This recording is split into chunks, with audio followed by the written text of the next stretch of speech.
আজ মঙ্গলবার 17ই ভাদ্র 2024 সালে 3রা সেপ্টেম্বর। মীন রাশি, মীন লগ্ন, পাইসিস সাইনের জাতক জাতিকাদের আজকের দিনটি কিন্তু এক প্রকার বেশ কাটতে চলেছে।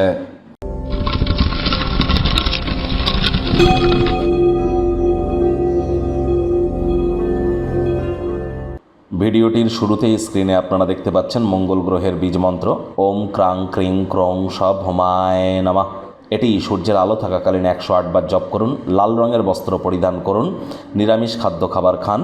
আর আজ যদি আপনারা পারেন হনুমানজির নাম জপ ধ্যান আরাধনা করুন, অত্যন্ত উপকৃত হবেন।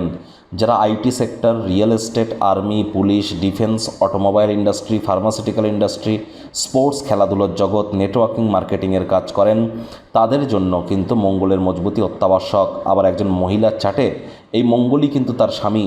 আবার মঙ্গল মানেই তো আমাদের ব্লাড রিলেটেড ব্যাপার। রক্তঘটিত কোনো সমস্যা বা অস্থি হাড় মজ্জা সম্পর্কিত কোনো সমস্যা যদি থেকে থাকে, তাহলে বুঝতে হবে মঙ্গলের দুর্বলতা আছে। ইমিডিয়েট প্রতিকার করিয়ে নিন, লাভান্বিত হবেন। ভাগ্য মিটার আজ আপনাদের বলছে 7 আউট অফ 10 ভাগ্য আপনাদের অনুকূলেই থাকবে। তবে অর্থগত ব্যাপারে আপনাদেরকে একটু সাবধানতা অবলম্বন করেই চলতে হবে। নিজের মতামত জানাতে দ্বিধাগ্রস্ত যেন আজ হবেন না। কায়িক পরিশ্রম হলেও শরীর মনে সতেজতা এবং তরতাজাই আপনারা অনুভব করবেন। আত্মবিশ্বাসে ভরপুর থাকার চেষ্টা করুন। আত্মবিশ্বাসের অভাব পরিস্থিতিকে কিন্তু আরও জটিল করে দেয়, আমাদের জীবনের অগ্রগতিকে পিছিয়ে দেয়। আত্মবিশ্বাসকে ফিরে পেতে নিজেকে মেলে ধরুন। সমস্যার মোকাবেলা করতে প্রাণ খুলে হাসুন। আর চাকরিজীবী যারা আছেন তাদের অফিসের পরিবেশ এক প্রকার বেশ। বস কলিগদের সাথে ভাব ভালোবাসা বাড়বে, কর্মে গতি অনুভব করবেন। অতিরিক্ত কাজ থাকা সত্ত্বেও কর্মক্ষেত্রে আপনার মধ্যে একটা ফুর্তি দেখা দেবে। আজ আপনি সময়ের আগেই সব কর্ম সম্পূর্ণ করতে চলেছেন। রাজনীতিবিদ যারা আছেন জনসংযোগ বৃদ্ধি করুন, সমাজে পপুলারিটিও বৃদ্ধি পাবে। শিক্ষার্থী বিদ্যার্থীরা যে কোনো প্রকার পরীক্ষা প্রতিযোগিতায় অংশগ্রহণ করলে অবশ্যই সফলতা অর্জন করবেন। উচ্চশিক্ষার জন্য যারা বিদেশ যাত্রার কথা ভাবছিলেন, ভাগ্যদেবীও আজ আপনাদের পক্ষেই আছেন।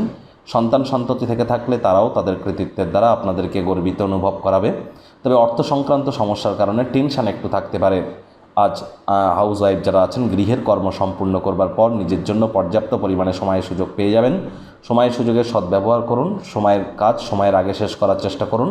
প্রেমিক প্রেমিকা, স্বামী স্ত্রী দিনটিকে যতটা সম্ভব রোম্যান্টিক করে তোলা যায় সেই প্রচেষ্টাই আপনাদের করা উচিত। অবিবাহিতদের বিবাহের যোগ পরিলক্ষিত হচ্ছে। যারা প্রেমে পড়েননি তাদের জীবনে স্বপ্নের নারী বা পুরুষের আগমন আজ কিন্তু হতেই পারে। একটু প্রচেষ্টা আপনাদেরকেও করতে হবে।